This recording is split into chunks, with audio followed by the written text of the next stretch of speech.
गोरखपुर का देवतुल्य लोगन के हम प्रणाम करत बानी। काशी तो काशी।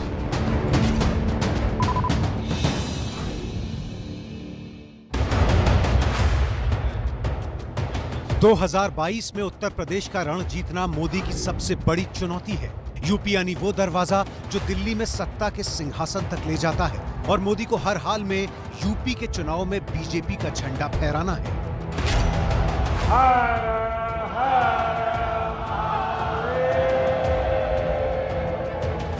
यूपी के चुनावी युद्ध में मोदी को विजयी होना है क्योंकि उनकी साख का सवाल है। साख का सवाल इसलिए क्योंकि मोदी उत्तर प्रदेश के वाराणसी से सांसद हैं।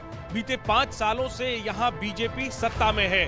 मोदी ने वादा किया था कि वो यूपी की तस्वीर बदल देंगे, लेकिन अगर यूपी में बीजेपी की हार हुई तो यह ज्यादा बड़ी चोट होगी। कोविड महामारी के बाद यूपी का चुनाव बेहद मुश्किल हो चुका है। ऑक्सीजन के लिए तरसते लोग और गंगा नदी में तैरते शवों ने सबूत दिया कि योगी सरकार स्वास्थ्य के मोर्चे पर नाकाम रही है और यही वजह है कि बीजेपी ब्रांड मोदी पर चुनाव लड़ रही है।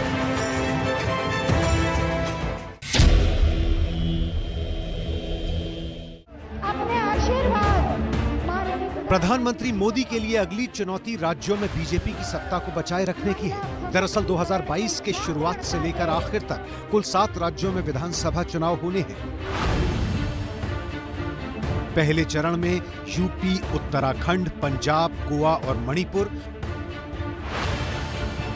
दूसरे चरण में यानी साल के आखिर में हिमाचल प्रदेश और गुजरात में चुनाव है।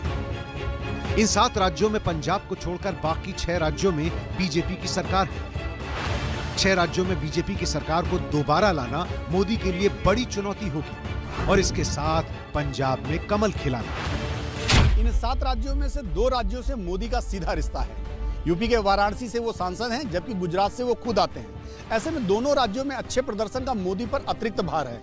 7 राज्यों को चुनाव जीतना पार्टी के लिए जरूरी है। ऐसे में पार्टी मानती है कि 2024 से पहले इन 7 राज्यों के चुनाव पार्टी के लिए ट्रेलर होगा। प्रधानमंत्री मोदी की अगली चुनौती होगा राष्ट्रपति चुनाव और राष्ट्रपति चुनाव में चुनौती का गणित 5 राज्यों के विधानसभा चुनाव में बीजेपी को मिली जीत से तय होगा, क्योंकि जीती हुई सीटें ही बीजेपी को राष्ट्रपति चुनाव में मदद करेंगी।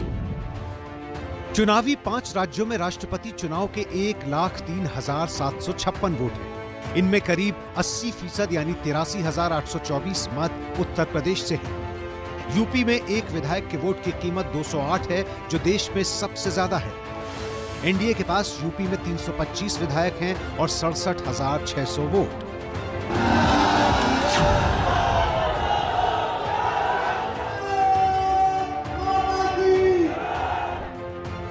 अगर बीजेपी यूपी में चुनाव हारती है तो फिर राष्ट्रपति चुनाव में अपना उम्मीदवार जिताना पार्टी के लिए असंभव हो जाएगा, क्योंकि 2017 में राष्ट्रपति चुनाव के मुकाबले पार्टी इस बार राजस्थान, छत्तीसगढ़, झारखंड जैसे राज्यों में सत्ता गंवा चुकी है।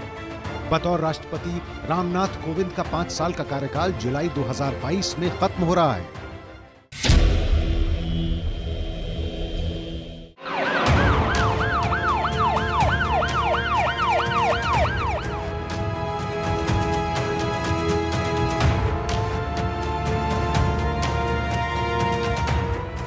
प्रधानमंत्री नरेंद्र मोदी के लिए 2022 की अगली चुनौती ओमिक्रॉन को हराना है। वो वायरस जो तीसरी लहर के तौर पर दस्तक दे रहा है।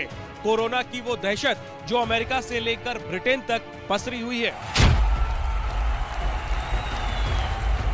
तीसरी लहर की आहट के बाद कार्यक्रमों पर रोक लगनी शुरू हो गई है।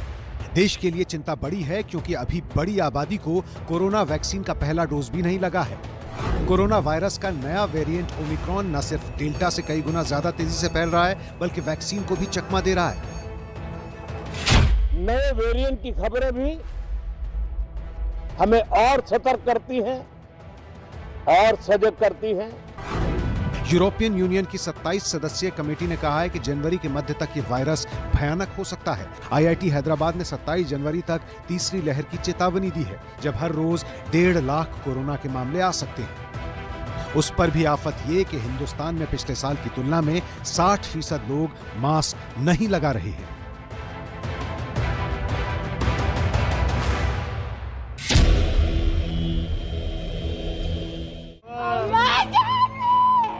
ऑक्सीजन आ ही नहीं रही है कहीं से, कहां से करें यहाँ पर।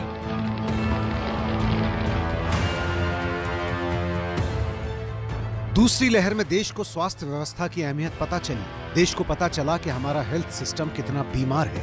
लक्ष्य तय किए गए कि हिंदुस्तान की स्वास्थ्य व्यवस्था को मजबूत बनाना है। हेल्थ सेक्टर में भारत जमीनी स्तर पर बड़े परिवर्तन की ओर बढ़ रहा है। स्वास्थ्य चुनौतियों का सामना करने के लिए देश को अतिरिक्त 3.5 लाख डॉक्टरों की जरूरत है। विश्व स्वास्थ्य संगठन के मुताबिक 1000 मरीजों पर 1 डॉक्टर होना चाहिए, जबकि देश में 1335 मरीजों पर 1 डॉक्टर मौजूद है। भारत में 1/3 से ज्यादा बच्चे कुपोषण का शिकार हैं और तीसरी लहर में उन पर सबसे ज्यादा खतरा होगा। तीसरी लहर से बच्चों को बचाने के लिए स्वास्थ्य सुविधाओं को मजबूत करना होगा। इसके लिए भारत को अपनी जीडीपी का 2.5% हेल्थ पर खर्च करना होगा। यही प्रधानमंत्री मोदी की सबसे बड़ी चुनौती है। वक्त कम है और काम बहुत ज्यादा। वायरस के पांव फैलाने से पहले प्रधानमंत्री नरेंद्र मोदी को देश के लिए उस सुरक्षा कवच को भी तैयार करना होगा जो वायरस से लड़ने में मदद करेगा। 2022 में मोदी के लिए चुनौतियों में से एक है अर्थव्यवस्था की गाड़ी को चलाए रखना। 2021 की उपलब्धि ये रही कि कोरोना महामारी के बावजूद कई सेक्टर्स में विकास दर शानदार रही, लेकिन ओमिक्रॉन एक बार फिर खतरे की घंटी बनकर सामने आया है।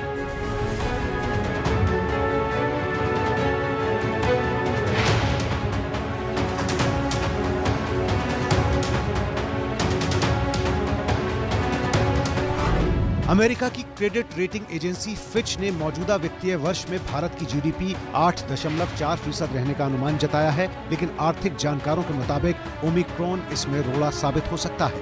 अर्थव्यवस्था को दुरुस्त करने के लिए मोदी को कई मोर्चों पर लड़ाई लड़नी है, जिसमें सबसे पहले है महंगाई। दिसंबर में खुदरा महंगाई दर 4.91% पर पहुंच गया, जो पिछले 3 महीनों में सबसे ज्यादा है।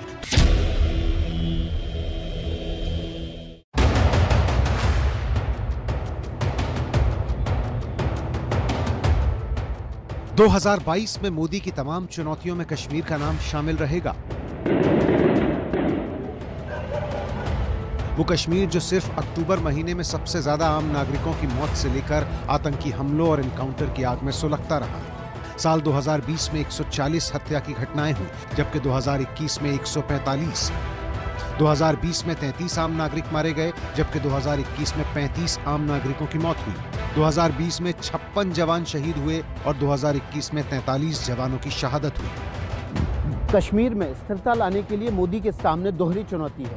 पहली आतंक के मोर्चे पर और दूसरी राजनीतिक मोर्चे पर। मोदी ने वायदा किया था कि जम्मू कश्मीर में चुनाव करवाए जाएंगे। बड़ा सवाल यह है कि साल 2022 में क्या कश्मीर में चुनाव होंगे? वो भी तब जब जम्मू कश्मीर की पीडीपी और नेशनल कॉन्फ्रेंस जैसी प्रमुख राजनीतिक पार्टियां सरकार के परिसीमन वाले फैसले का विरोध कर रही हैं।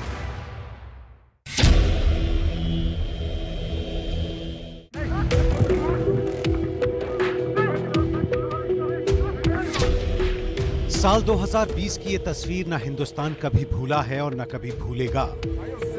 लद्दाख की गलवान घाटी में चीन ने घुसपैठ कर भारत की जमीन पर कब्जे की कोशिश की थी, जिसका भारतीय जवानों ने मुंहतोड़ जवाब दिया।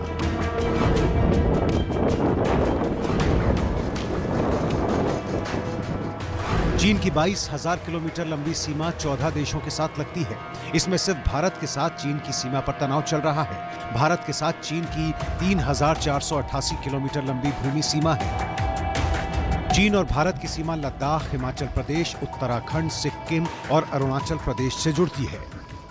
2020 में गलवान घाटी से पहले भी भारतीय सेना और चीन की सेना में कई बार झड़प हो चुकी है। 2017 में तो अरुणाचल प्रदेश के डोकलाम में भारत और चीन की सेना 73 दिनों तक आमने सामने रही थी। चीन भारत की सीमा पे कई बार निर्माण की हिमाकत भी कर चुका है। और ऐसे तनातनी के माहौल में 23 अक्टूबर 2021 को चीन की सरकार ने सीमा को लेकर एक कानून पास किया, जो भारत के लिए चिंताजनक है। चीन का नया कानून 1 जनवरी 2022 से लागू हो रहा है। चीन के कानून के मुताबिक सीमा सुरक्षा को खतरा पैदा करने वाले किसी सैन्य टकराव की स्थिति में चीन अपनी सीमाएं बंद कर सकता है।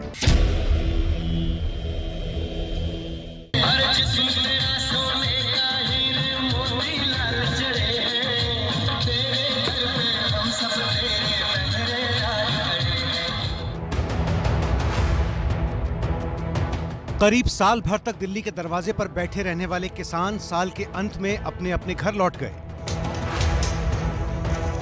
19 नवंबर को प्रधानमंत्री नरेंद्र मोदी ने तीनों किसान कानून वापस लेने का ऐलान किया। आज मैं आपको, पूरे देश को ये बताने आया हूं कि हमने 3 कृषि कानूनों को वापस लेने का, रिपील करने का निर्णय लिया है। संसद से कानून रद्द हो गया है, लेकिन अभी चुनौती खत्म नहीं हुई है। ऐसा इसलिए क्योंकि किसान आंदोलन के नेता राकेश टिकैत बार बार कह रहे हैं कि आंदोलन सिर्फ स्थगित हुआ है, खत्म नहीं। अरे ना ये किसान कहेंगे और ना सरकार कहेंगी। असल में किसान संगठन एमएसपी के लिए कानून बनाने की मांग पर अड़े हुए हैं। सरकार अनाज, दलहन, तिलहन और बाकी फसलों की एमएसपी यानी न्यूनतम समर्थन मूल्य तय करती है। एमएसपी पर फिलहाल कानून नहीं है। एक पॉलिसी के तहत कीमतें तय की जाती है। कानून नहीं होने से सरकार बाध्य नहीं है। सरकार ने इस मांग पर विचार के लिए कमेटी बना रखी है। माना यह जा रहा है कि अगर बात नहीं बनी तो फिर किसान नए सिरे से मार्च के बाद आंदोलन कर सकते हैं। किसान चाहते हैं कि एमएसपी से कम कीमत पर फसल की खरीद को सरकार अपराध घोषित करे और एमएसपी पर सरकारी खरीद को लागू करे, लेकिन एमएसपी को कानूनी दायरे में लाना सरकार के लिए बेहद चुनौतीपूर्ण है।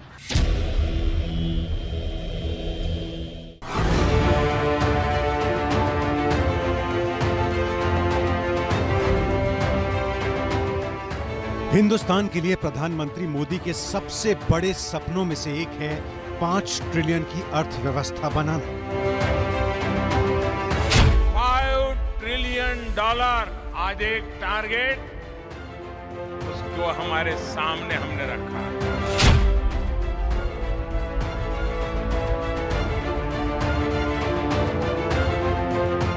उस सपने को पूरा करने में मदद होगी जब देश का निर्यात बढ़ेगा और 2022 में भारत का निर्यात बढ़ाना मोदी की अहम चुनौतियों में से एक है।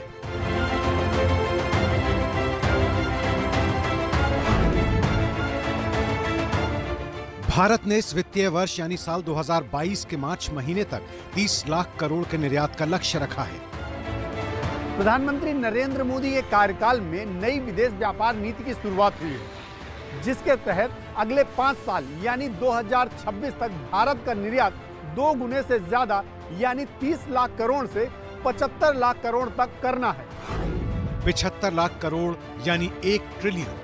1 ट्रिलियन के लक्ष्य तक पहुंचने के लिए भारत को घरेलू अर्थव्यवस्था में 186 लाख करोड़ का निवेश करना होगा और ये तभी हो सकता है जब हर साल 37.5 लाख करोड़ का प्रत्यक्ष विदेशी निवेश हो।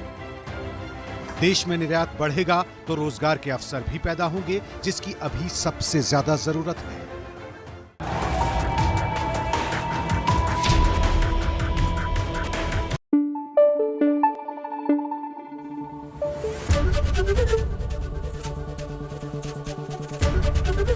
एबीपी न्यूज आपको रखे आगे।